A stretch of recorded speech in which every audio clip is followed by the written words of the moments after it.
আসসালামু আলাইকুম দর্শক, দৈনিক আজাদী ফেসবুক লাইভে স্বাগত জানাচ্ছি। আমি হাসান রিফাত। এই মুহূর্তে অবস্থান করছি নগরীর চট্টগ্রাম নগরীর ৩৯ নং ওয়ার্ডের আকমল আলীঘাট এলাকায়, যেখানে এখন থেকে ঠিক ৪৫ মিনিট আগে এখানে অগ্নিপাতের ঘটনা ঘটেছিল এবং তার কিছুক্ষণ পরে স্থানীয়রা ফায়ার স্টেশনে যোগাযোগ করার মাধ্যমে এই মুহূর্তে ৩টি ইউনিট আগুন নিয়ন্ত্রণে কাজ করছে।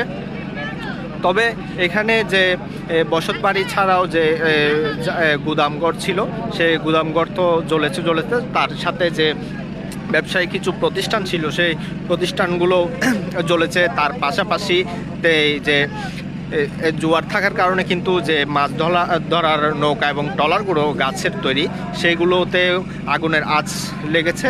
যে নৌকাগুলোতে তেল থাকার কারণে সেই আগুনের ছোঁয়াতে সেই নৌকা এবং বুটগুলোতেও কয়েকটি বুট ইতিমধ্যে জ্বলেছে। আমরা দেখতে পাচ্ছি ধাউ ধাউ করে জ্বলছে আগুন। তবে কি কারণে আগুনের সূত্রপাত কেমনে হয়েছে সেটি এখনও অজানা রয়েছে। তবে স্থানীয়রা বলছে এটি সুষ্ঠু তদন্তের মাধ্যমে কিন্তু কিভাবে আগুন লেগেছে সেটি তদন্ত করে জানা যাবে কি কারণে কেমনে আগুন লেগেছে। যে আপনারা তো এখানে ছিলেন, তো কি মনে করছেন কি কারণে এই অগ্নিপাত? আসলে আমরা এখানে ছিলাম না, এখানে আগুন লেগেছে শুনে এসে দেখলাম এখানে সব ফ্রাই হয়ে গেছে। আমরা ফায়ার ব্রিগেডকে ফোন করছি, ফায়ার ব্রিগেড আসতে প্রায় 1 ঘন্টা লেট করে গেছে। যে আসতো অনেকগুলো ঘর বাঁচাতে পারতাম। এখানে কীভাবে এখানে এই টাইমে রাত 11:30 12টা আনুমানিক 12টায় আগুন লেগেছে, ওইটা আসলে এই টাইমে এরকম ঘটনা হওয়ার কারণটা সুষ্ঠু তদন্ত করে বের করতে হবে। প্রশাসনের কাছে আমাদের অনুরোধ থাকবে এটা সুষ্ঠুভাবে তদন্ত করে কীভাবে এই আগুনের উৎপাত ঘটলো ওইটা বের করে।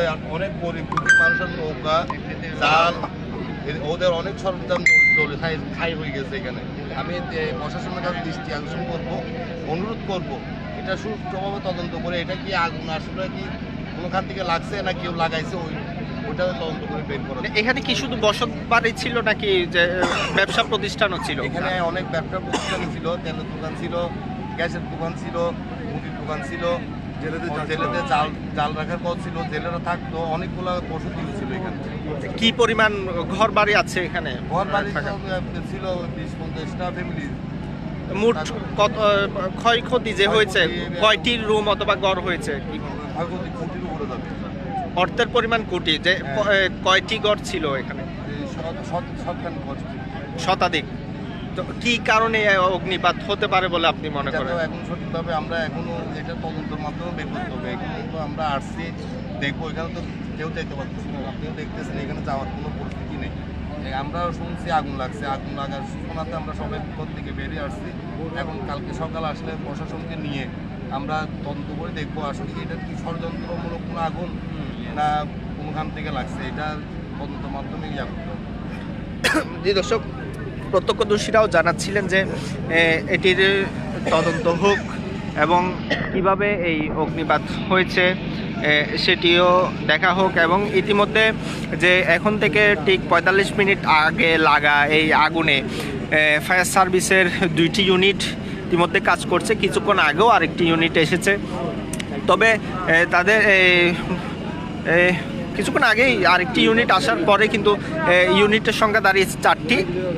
তবে যে সামনে যে একটি বড় এরিয়াতে এই অগ্নিকাণ্ড হয়েছে, সেই যে সামনে থেকে যদি নিভাতে যায় তাহলে এই যে এখন বাতাস হচ্ছে, সে বাতাসের কারণে কিন্তু অন্য জায়গাতেই যে আগুনটা লেগে যাচ্ছে এবং সেই আগুনের আঁচ এতটাই ভারী যে জোয়ারের কারণে বুটগুলো, মাছ ধরার ট্রলারগুলো যে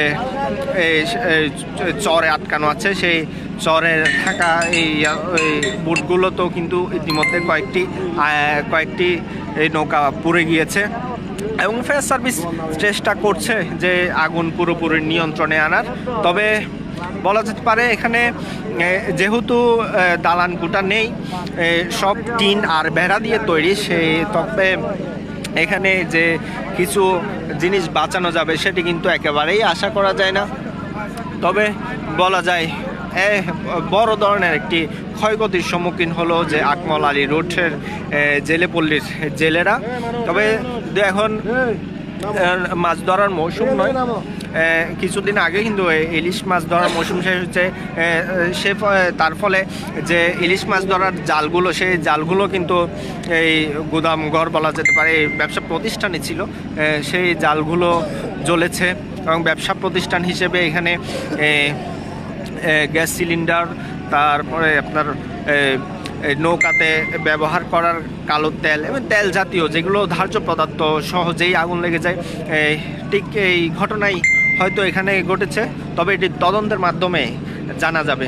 তো এই ছিল আকমল আলী রুটে যে অগ্নিকাণ্ড হয়েছে তার সর্বশেষ।